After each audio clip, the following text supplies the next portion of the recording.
성가대 준비하시면서 연습하신 몇 배선들을 들었습니다. 감사하고요. 말씀을 전하기 전에 몇 가지 광고를 드리고 시작하겠습니다. 다음 주가 추수감사 예배를 드립니다. 여러분들이 1년 동안 하나님 은혜 가운데 지내셨음을 감사하고 또 그것을 마음으로 표현하는 예배이기도 합니다. 여러분의 각 가정에서 미리 추수감사를 준비하는 가정 예배를 한 번씩 드리시고 뜻을 모아서 다음 주일 예배는 귀한 예물을 주님 앞에 올려놓고 감사의 크기만큼 준비하셔서 하나님께 예배할 수 있는 그런 예배가 되도록 기도 가운데 예물 준비를 잘 해주시면 하나님의 복 주심이 있을 것입니다. 그 다음에 제가 두 가지 헌물을 여러분에게 구하고자 합니다. 그건 뭐냐면 어제 어떤 집사님이 크리스마스 추리를 이번 달에 해야 한대요. 그런데 크리스마스 추리가 벌써 몇 년이 돼갖고 그것을 작기도 하고 해서 그걸 갈았으면 좋겠대요. 물론 그것을 교회 재정에서 쓸 수도 있겠지만 여러분 성도님들 가운데 그게 그렇게 비싸다고 하지 않으니 여러분들이 양쪽에 두 개, 한 2m 내지 2m40짜리 추리가 설 수 있도록 여러분들께서 마음을 내주시면 고맙겠고, 그 다음에 여기 성물대 위에 제가 고민을 많이 했는데 그 신학 예배학 전공하시는 분하고 의논을 했더니 촛대가 올라가는 게 맞다. 7금촛대. 그래서 7금촛대 한 쌍과 크리스마스 추리 한 쌍을 여러분에게 마음이 내시는 분은 헌물을 하시면 고맙다고 그렇게 생각하고 여러분에게 마음을 구합니다. 그리고 지난주에 직분자 선출을 하셨습니다. 여러분들이 다 기쁘게 동의해 주셔서 저는 통과되셨는데 정작 중요한 것은 이번 주 토요일부터 시작하는 8주간의 직분자들 교육, 여기 빠지시면 제가 임직하지 않겠습니다. 이것은 비록 전체 동의는 얻었지만 앞으로 여러분들이 성실한 하나님의 일꾼으로 살아가시기 위해서 8주간의 직분자 임직교육과 그 다음에 매주 토요일 날 그 임직이 끝나고 올 연말까지 약속하신 전도, 봉사 이것에 게을리하지 않으시기를 바랍니다. 교회가 어떤 직분이 그냥 이 나이 이때쯤 다녀서 이걸 못 받으면 창피하다고 하는 직분 장식품이 아니고 또 그냥 주어지는 것이 아니라 그 직분에 합당하게 하나님의 은혜의 백성으로 살겠다고 하는 종된 약속이기 때문에 반드시 8주간의 교육을 꼭 받으시고 장로 대상 3분은 마지막 끝나고 장로 CT 시험을 보셔야 합니다. 그 시험을 위해서도 공부를 하셔야 하니까 이번에 장로, 안수집사, 시무권사 그리고 명예직의 각 장로 집사의 직분을 받으신 분들 서리 집사님들까지 해서 전부 다 토요일 날 새벽 5시 반 기도회와 그 다음에 7시 성경국 공동 식사를 하시고 7시에 교육에 꼭 참여해 주시기를 바랍니다. 이것은 다시 한번 말씀드리지만 이 교육을 이수하지 않으시면 임직에서 빼겠습니다. 이것은 누가 싫고 좋음이 아니니 거리의 문제도 있겠고 시간의 문제도 있겠으나 적어도 이 8주만은 여러분들이 힘을 다해서 꼭 지켜주시기를 바랍니다. 할렐루야. 감사합니다. 제가 얼마 전에 여러분들에게 제 제자 김다영이라는 학생이 호스피스 병동에서 죽음을 준비하고 있다는 얘기를 드린 적이 있습니다. 그런데 그 딸이 지난 금요일 날 하나님의 부르심을 받았습니다. 소천했다는 소식을 듣자마자 제가 바로 그 병동에 갔는데 아직까지 염을 하지도 못하고 그냥 깨끗이 닦아서 그 병상에 그대로 뉘어놨습니다. 그 얼굴을 보고 있는데 그 어머니 말씀이 마지막 자기를 만나기 위해서 오는 사람 한 사람 한 사람에게 다 예수 잘 믿으라고 끝까지 권면한 다음에 마지막으로 자기 동생이 와서 누나라고 손을 붙잡을 때 동생 보고 그 죽음이 임박한 손으로 펜에 글씨를 쓰면서 동생아 예수 잘 믿어라. 그렇게 하고 손을 잡아주고 3분 뒤에 운명했답니다.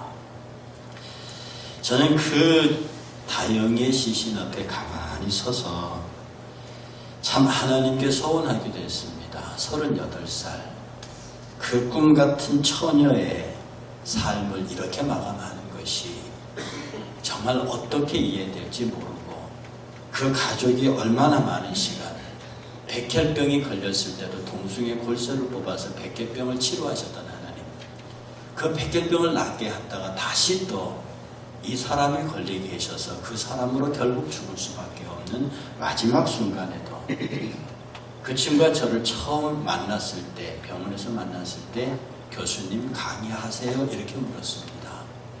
그 아이가 제 강의를 그렇게 좋아했고 강의할 때 모습이 제일 멋있었다고 저보고 몇 번을 얘기했던 아이였습니다. 그런 아이의 모습의 죽음 앞에 서서 제가 곰곰이 생각했을 때 나도 언젠가는 이렇게 될 것 아니냐. 누군가 죽은 내 시신 앞에 서서 나를 바라볼 때에 내가 사랑했던 사람들은 나를 향하여 무슨 생각을 할까? 과연 그들은 나를 애석해하고 나의 삶을 전체 돌이켜 추모하면서 정말 이분의 삶을 이어받아서 이런 신앙의 삶을 살겠다고 다짐하고 고백하는 시신이 될 것인지, 아니면 그냥 죽음의 예를 받는 그런 시신이 될 것인지, 저는 그 짧은 기간 동안이지만 많은 것을 생각했습니다. 오늘 이 혈루증을 앓는 여인의 고백은 정말 우리의 가슴을 두드리는 것입니다. 뭐라고 말하냐면 많은 의사에게 많은 괴로움을 받았습니다. 사실 지금도 멀쩡한 사람이 병원 갔다가 환자 되는 경우가 많고요. 잘못된 의사, 제대로 진단하지 못하는 잘못된 의사를 만나가지고 그 상황이 나빠져 버린 사람들, 특별히 불치에 가까운 사람일수록 의사들에게 더 많은 고난을 받는 경우를 많이 있습니다. 이 여인의 말대로 많은 재물도, 병원을 치료하려는 많은 재물도 써버리지요. 그래서 이 여인이 혈루병으로 인해서 많은 의사들에게 고난을 받았고 많은 재물도 소비해버렸습니다. 이 여인이 앓고 있던 혈루병이라는 여인은 지금은 그냥 우리 의학계에서 여성들에게 심한 질병으로 어떤 분이 말하는지 우리나라의 혈루병이라 불리는 환자가 2,700명 정도 있다고 합니다. 그렇게 흔한 병은 아니라는 거죠. 2,700에 3,000명 정도가 있는 질병인데 이분들의 치료비가 적게는 3,000, 많게는 1억 5천까지 든답니다. 이걸 국가에서 전부 지급을 한대요. 이런 중한 병인 것은 분명한 것인데 당시 이스라엘백에서 이 혈루병을 앓는 여인은 나는 부정하다 그리고 소리치면서 길을 다녀야 한답니다. 부정한 문둥병은 성 밖에 쫓겨나가는데 이런 병은 쫓아내질 않지만 내 곁에 오지 말라고 소리치는 병이라는 거지요. 이런 사람들의 경계와 사람들의 이 막는 것을 뚫고 몰래 들어가서 예수의 옷자락만이라도 만지면 내가 낫겠다고 하는 이 간절함이 오늘 저와 여러분들에게 이 메시지를 통해서 여러분에게 전달되기를 주의 이름으로 축복합니다. 정말 간절했습니다. 내가 예수의 옷자락만 만져도 나는 낫겠다. 그런데 많은 사람들이 이 본문을 보고 어떻게 이해하느냐면 그래 아픈 사람, 그래 문제가 있는 사람, 그래 힘들게 살아가는 사람, 너 예수 만져야 돼. 너 예수 옷자락 만져야지. 너를 도와줄 자가 너밖에 없어 라고 이렇게 말한단 말입니다. 늘 그 사람은 나는 괜찮아, 나는 굳이 예수 옷자락 만들 필요 없지. 여러분 이 현장에는요 예수의 옷자락을 반드시 만져야 하는 여인과 혈루병 걸린 여인과 그 주변을 둘러싸고 있는 관중들입니다. 여러분 예수를 둘러싸고 여러 사람이 밀어요. 얼마나 많은 사람이 예수의 옷에 스쳤겠습니까? 얼마나 많은 사람이 예수의 옷을 잡았겠습니까? 밀고 밀리니 한낱 연예인이 지나가도 가면서 밀고 땡기면서 옷자락을 잡는데 당시 예수가 일으키는 기적적인 사건들은 모든 사람이 예수를 붙잡기에 충분했습니다. 근데 그 예수의 옷을 붙잡은 사람들이 다 기적을 경험합니까? 아니죠. 수많은 사람이 예수의 옷깃을 스치고 만졌어도 그런 기적은 일어나지 않았습니다. 그러나 그 여인은 예수를 만졌을 때 병고침을 얻었습니다. 저는 여러분에게 묻습니다. 여러분은 관중입니까? 아니면 혈루병을 앓는 여인입니까? 얼마 전에 제 아내가 제게 이렇게 말했습니다. 요새 당신의 설교가 옛날에 굉장히 논리적이 이지적이더니 지금은 사람의 감정을 건드린다고 말합니다. 저는 그 말을 무심코 들었지만 근자에 와서 곰곰이 생각합니다. 그렇다. 저는 철학 전공자입니다. 고등학교 때는 한때 시를 쓰면서 문학도를 꿈꿨던 사람이고 감정의 본류가 살아있는 사람인데 이 논리적인 글을 시작하는 신학자의 길과 철학자의 길을 걸으면서 굉장히 건조해졌습니다. 특히 철학적 논문은 복잡한 수식어를 쓰지 않습니다. 논리의 문제니까. 그러다 보니까 어느 순간에 사고체계가 그렇게 바뀌면서 사람을 대하고 일을 대하는데도 굉장히 논리적이고 추상적이었습니다. 사람의 아픈 부분, 사람의 감정적인 부분을. 그러나 제가 근자한 3, 4년 동안 어떤 굉장한 인생에서 가장 험한 시기를 넘기면서 정말로 하나님과 1대1로 대결해서 하나님을 정말로 지게 만드는, 하나님이 제게 저 주셔야 하는 그런 인생의 고난의 길을 인생 후반부에 겪으면서 제 마음이 많이 무너졌습니다. 그리고 아픔을 당하는 자들, 고통을 당하는 자들, 힘들어하는 사람들의 마음을 읽을 수 있는 마음의 변화를 주셨던 겁니다. 나는 12의 혈물증을 앓은 여인이지 관중 속에 서서 예수가 어떤 기적을 행하나 보자. 예수가 어떤 역사를 일으키나 보자. 예수가 과연 우리의 메시아인가 보자. 그가 우리의 구원자인가 보자. 라고 하는 것을 관전하는 관객이 아니라는 사람. 그런데 오늘 대부분의 사람들이 교회에 몰려 나오면서 많은 사람들이 교회 행사와 직분을 감당하면서 관람자, 관중의 입장에 서서 12의 혈루증 같은 여인의 기적적인 역사를 보고 거기에 박수를 치고 거기에 하나님을 찬양을 하는데 정작 자신은 그 당사자가 되지 못한다는 슬픈 현실에 직면해 있습니다. 스스로 생각합니다. 내가 지금 뭐 예수를 다 잡아야 할 급한 사유가 있는 것도 아닙니다. 은혜 아니면 살 수 없다는 찬송을 부릅니다. 예수님만 나의 힘이라고 그렇게 찬송하면서도 실제로 나는 은혜 아니어도 살 수 있다고 생각합니다. 말은 그렇게 하지만 우리의 삶 속에 예수 그리스도가 삶과 죽음의 구체적인 도전자로서 다가오지 않습니다. 내가 그를 붙잡지 아니하면 나는 그가 내 생애를 결정지을 자로, 내 운명을 결정지을 자로, 나를 책임질 자로 그를 받아들이는 것이 아니라 다른 사람의 운명과 다른 사람의 삶을 결정짓는 예수 그리스도를 나는 건강하고 정상적인 사람으로 제3자 입장 속에서 그것을 관전하는 사람으로 어느샌가 내 신앙이 그렇게 바뀌어 있다는 겁니다. 여러분은 건강하십니까? 여러분은 영적으로 혈루병자는 아니십니까? 정말로 여러분들은 예수의 손길과 옷자락이 필요 없는 영적으로 건강한 사람이냐고요. 제가 지금 감기 초기에 들어왔습니다. 마침 어제 병원 가서 누가 감기 예방주사 안 맞으시냐고 그러더라고요. 저는 괜찮다고 그랬더니 오늘 아침에 어제부터 이상한 콧소리가 납니다. 저는 이루고 넘어갑니다. 다음 주에 저 열어보시면 저는 건강해 있습니다. 요것이 지나가야 올여름, 겨울 내내 감기 안 걸릴 겁니다. 이런 교만함이 어디 있느냐는 겁니다. 여러분의 일상의 삶을 자신은 여러분이 가장 자신 있어하고 여러분은 언제나 다이나믹하고 언제나 여러분 긍정적으로 일하고 모든 것이 나는 가능하다고 말하는 그에게 있어서 정말로 은혜 아니면 살 수 없고 내가 그의 옷자락을 붙잡지 아니하면 나는 견딜 수 없을 것이라고 하는 참된 신앙 고백이 과연 있겠습니까? 여러분은 한없이 연약하고 의사들에게 많이 당하고 많은 재물을 손해본 내가 바로 그 혈루병 여인이라고 하는 1차적인 1인자의 고백이 없을 때는 제1인칭의 고백이 없을 때는 여러분이 혈루병 앓는 여인의 아름다운 승리에 참여하기 힘들다고 하는 것입니다. 여러분 가인과 아벨이라는 사람을 아십니다. 여러분이 가인은 군중입니다. 야곱과 에서에서 에서는 군중입니다. 특별히 에서 같은 경우에는 아쉬울 것이 없는 사람이에요. 장자로 태어났습니다. 장자의 축복은 너무 당연한 겁니다. 팥죽 줘. 그걸로 장자 명분이 바뀌는 게 아니야. 가지려면 가져. 그런다고 가져지는 거니 그렇습니다. 그렇다고 장자의 직분이 가져지는 것이 아닙니다.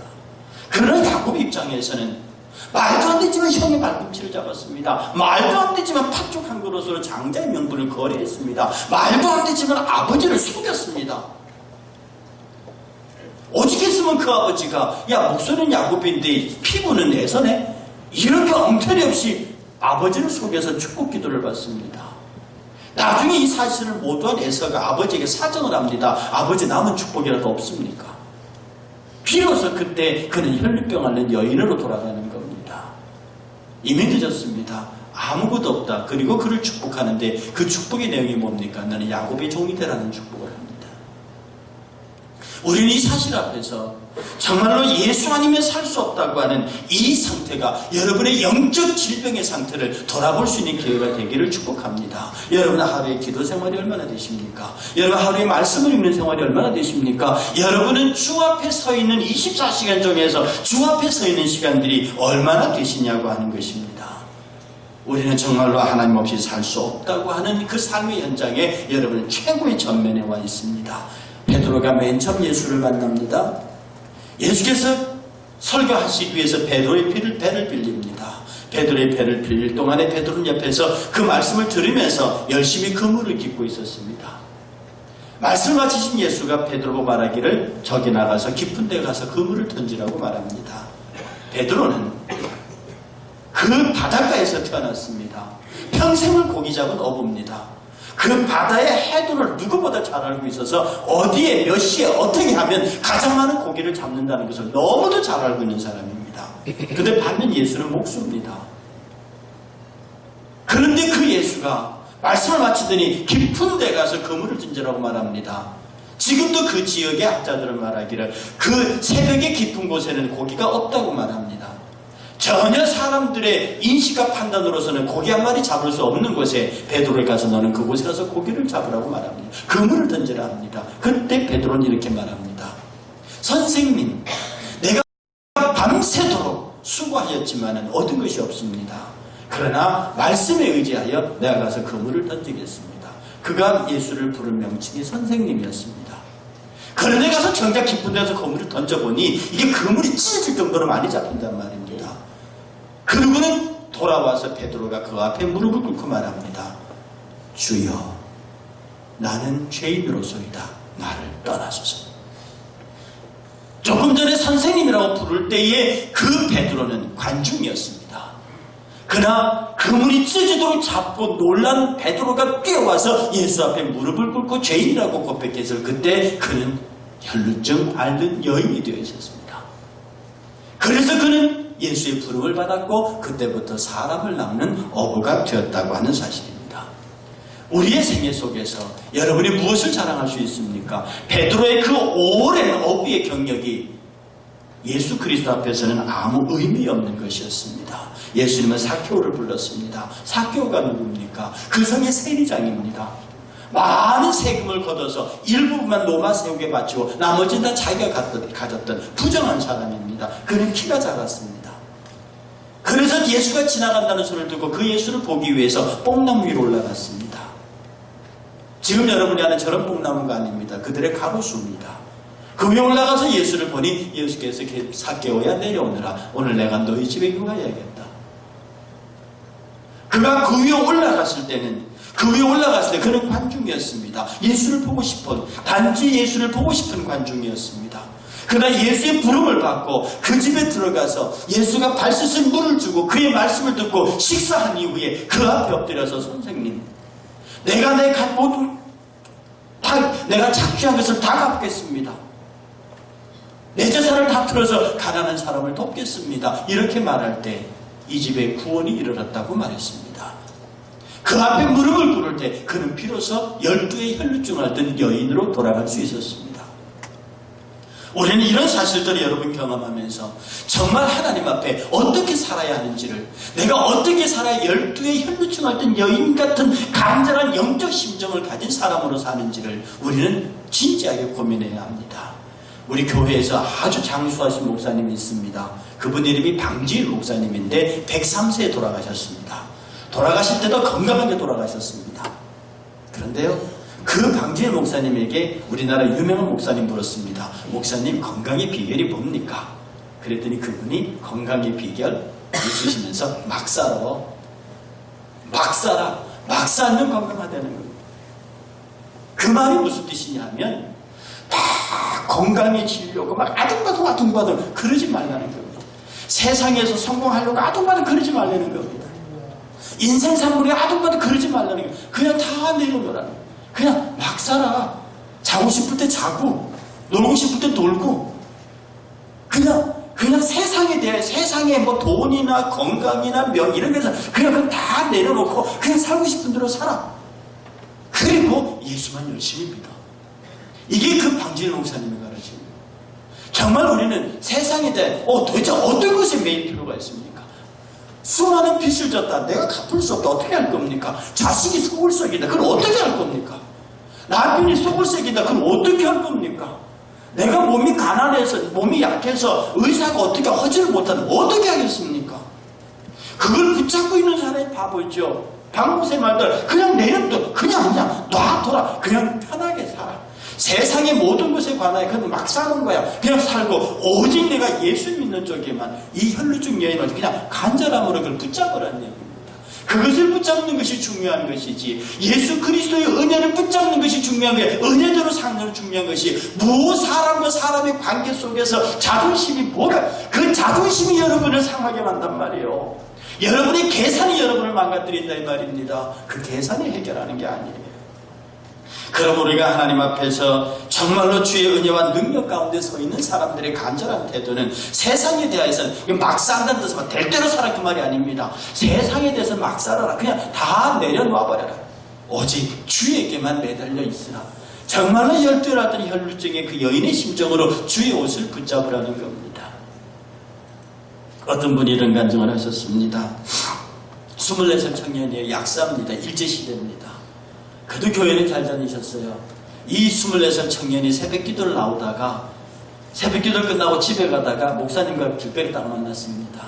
너무나 반가워서 90도 배꼽 인사를 했어요. 목사님 안녕하세요. 근데 요 앞주머니에서 담배값이 툭 떨어졌습니다. 너무나 당황하고 놀래서 담배를 얼른 집어넣고는 창피하기도 하고 그러고 해서 내 담배 끊어버릴 거야. 그러면서 담배를 확 끊으면서 뭘 먹기 시작했냐면 은단을 먹기 시작했습니다. 일제시대도 은단이 있었대요. 그래서 담배가 상관하면 은단을 먹고 담배를 끊었대요.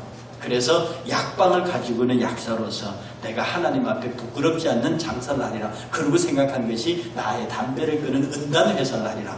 그리고 은단 회사를 하려고 일본이 하는 은단 회사를 인수했답니다. 그런데 일제가 한국인이라고 은단 회사를 못하게 해. 그래서 막 견디다가 어제 해방이 돼서 어머니께 열심히 기도해서 은단 회사를 만들었답니다. 개성에다가. 근데 잘 나갔어요. 그러다 전쟁이 나면서 망해버렸습니다. 전쟁이 나면서 망해버려가지고 정말 어떻게 해야 되나 고민하다가 그래도 하나님의 은혜에 힘입어서 1955년에다가 서울 제기동에다가 여러분이 지금 잘 알고 계시는 고려은단 제약 주식회사를 세웠습니다. 그리고 그것을 세우는 그분의 아들이 지금 소망교회 장로님이신데 그분 아들이 야 이거 어떻게 하면 내가 우리 이 고려 제약은단 제약회사가 많은 사람들에게 하나님께 영광이 될 수 있을까 그 고민을 하다가 이런 생각을 지금도 여러분이 고속도로 내려가다 보면요 고려은단 제약 주식회사 밑에 광고 문구가 하나 있습니다. 그게 뭐냐면 Jesus loves you. 예수는 너를 사랑한다. 예수는 당시 그 문구가 그때부터 고려은단 제약 주식회사의 모든 대형 광고판 밑에는 그게 다 붙었습니다. 그랬더니 그분의 고백이 너무 멋있죠. 갑자기 서울대 이왕재 교수가 돌아다니면서 비타민C를 먹어야 된다고 막 광연하고 다니더래요. 비타민C는 만병통치입니다. 근데 그때 고려은단에서 비타민C가 나갔다는 거예요. 지금도 고려은단의 비타민C는 거의 독보적인 판매를 갖고 있다는 거죠. 그 이왕재 교수 덕분에 자기는 돈방석에 앉았노라고 고백을 했답니다. 여러분, 우리의 삶의 여정에서요. 어떻게 하면 주의 영광을 위해서 살까? 이게 예수 그리스도의 옷을 붙잡는 노력입니다. 어떻게 하면 내가 예수 그리스도의 은혜로 말미암아 살까? 은혜 아니면 내가 살 수가 없네. 제가 지금 다니엘 기도에 오늘 이 9일차인데요. 제가 다니엘 기도를 쭉 보면서 거기에 전반적으로 흐르고 있는 내용의 간증의 핵심이 뭐냐면 거의 간증 집회입니다.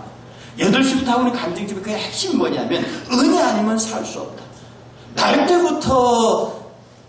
때부터 병자로 나서 석 달 만에 완전히 사려 이 뇌성마비 환자가 됐는데 그것을 점점점 회복시켜 가시는 하나님의 과정을 얘기하면서 나는 그 말을 믿습니다. 아가씨하고 선보는데 그 아가씨는 내가 뇌성마비인가 안 보였다고 그랬답니다.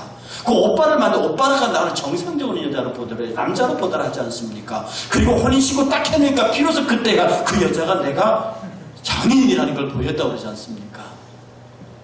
이 과정들 일체를 보면 우리는 그의 신앙 고백을 통해 볼 수 있는 것은 삶의 모든 여정에서 그의 손을 붙잡을 때에 그의 옷자락을 붙잡을 때에 이미 문제 해결은 시작되고 그러나 내 노력으로 실패한 사업을 바로잡으려고 내 노력으로 자녀를 내 노력으로 누구를 어떻게 회복시키겠다고 하면 할수록 그 일은 더 꼬이고 그 일은 더 힘들어진다는 더 많은 사람들에게 고난을 당하고 더 많은 물질을 허비하는 그런 바보 같은 일이 일어난다는 거 다 내려놓으라요. 막상하라는 겁니다. 그냥 세상에는 다 내려놓으라. 네 힘으로 할 수 있는 게 아무것도 없으니까. 제가 어느 순간 사람들을 이해하고 사람의 심정과 그 아픔을 이해하는 순간부터 그 옛날 냉철하고 차가웠던 논리와 철학을 내려놓고 사람의 마음을 읽으려고 하는 목자가 된 것처럼 여러분 스스로를 내려놓고 하나님 내가 주를 붙잡겠습니다. 내가 가지고 있는 돈도 명예도 지위도 모든 것도 다 그냥 막 내려놓고 오직 그리스도 예수의 십자가 그 하나만 주님의 옷깃만 붙을 수 있는 지금 저 2층에서 말씀을 들으시는 여러분들에게서도 여러분의 눈빛이 지금 제 눈에 잡힙니다. 여러분들이 지금 30명 가량이 저를 바라보고 계시는데 여러분의 시선이 전부 내 시선이 잡힙니다. 내 시선이 여러분 1층에 있는 분들의 시선이 다 잡히는데 우리 하나님께서 여러분의 시선을 못 잡을 것 같습니까? 여러분이 주를 바라보기만 하고 그의 옷장을 잡겠다고 노력하기만 하면 수많은 사람들이 예수의 옷깃을 스쳐가고 스스로 예수의 옷깃을 어쩌다 잡아봤겠지만 그런 거 말고 내가 정말 간절함을 가지고 주의 옷깃을 잡겠다고 그를 향해서 달려가면 나보다 더 빠른 속도로 나를 향해서 달려오실 이가 그분이라는 겁니다. 오늘도 여러분 주의 은혜 가운데서 주의 옷깃을 사모하는 주의 옷자락을 사모하는 세상에 대해서는 막 내려놓고 정말로 주님을 사모하며 그의 은혜에 힘있기를 원하는 오직 은혜 없이는 살 수 없다고 고백하는 이 은혜가 주님의 옷자락이요 이 옷자락이 주님의 은혜임을 이해하셔서 여러분이 열두에 든 혈루증 든 여인의 심정을 가지고 주의 옷자락을 붙잡기 위해 몸부림치는 저와 여러분 되시기를 주의 이름으로 축복합니다.